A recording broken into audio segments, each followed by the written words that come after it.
Hello everyone, I am Ms. Priyanka Sekhya and I am a mental health professional from Assam.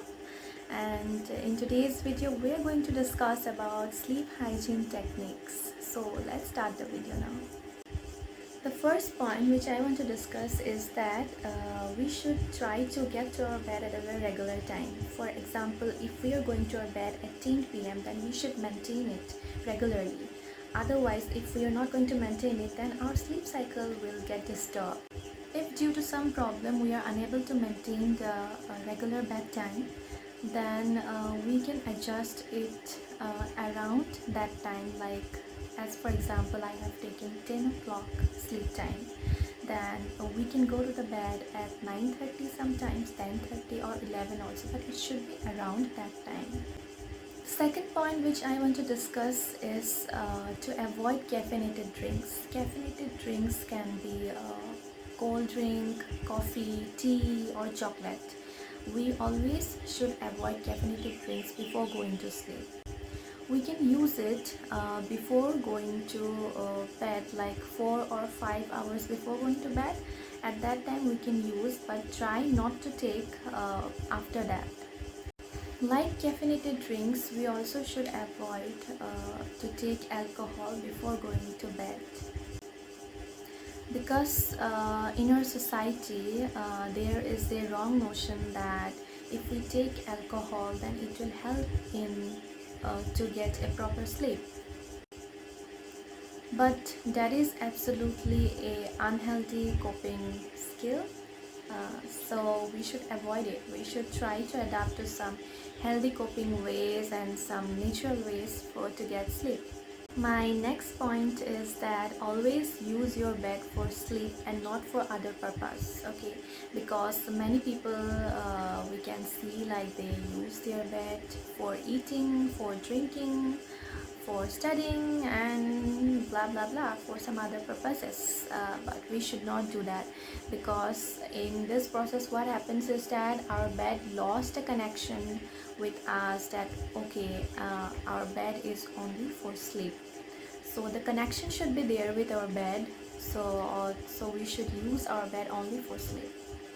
The next point is that we should avoid taking naps during the daytime or the afternoon, because many of us have the habit of taking naps in the afternoon time.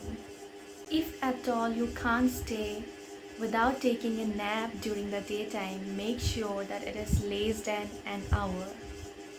What happens in this process is that if we take nap in the afternoons, the tiredness of our body goes off, and so we should always try to go to bed at night time directly, because our body is already tired at that time and it helps to get a very good night's sleep.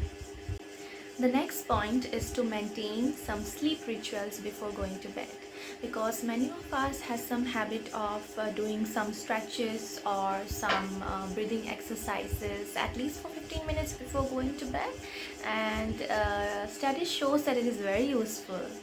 The next point is about bath time. We should always try to take a hot bath 1 to 2 hours before going to bed, because it will raise our body temperature, which will definitely help us to get a proper sleep. Next point is no clock watching, because many of us have the habit of watching clock during sleep time, and what happens in this process is that many of us get some negative thoughts like, okay, 2 hours gone, 3 hours gone, I'm not able to sleep at all right now, I have only 2-3 hours to sleep, so what will happen now? So it hampers in our entire sleep process, so we should avoid looking at the clock and try always to shift your clock to some other spaces in your home. The next point is to eat right. Yes, I am right that eating is also associated to our sleep. Before going to sleep at night, we should not take heavy meal. We should stick to a very light snack. But at the same time, we also should not sleep in empty stomach, because if we sleep in an empty stomach, our stomach may get upset or it can be very distressing for us. So always try to have some light meal before sleep at night.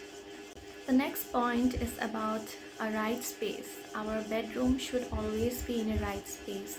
It should be in a very quiet environment. It should not be too much noisy, because if it will be in a very noisy environment, then our sleep may get distracted.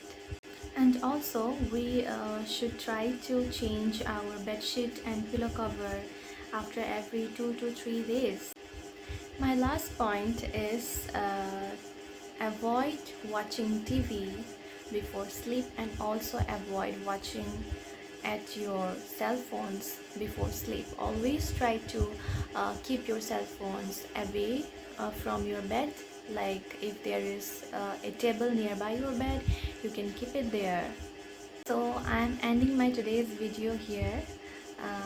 I hope that my video is beneficial for some of the people, at least those who are dealing with sleep problems. And if any of the points that I have forgot to cover in this video, then please do not hesitate to comment in the comment section, and you can add your points there. Thank you for watching my video.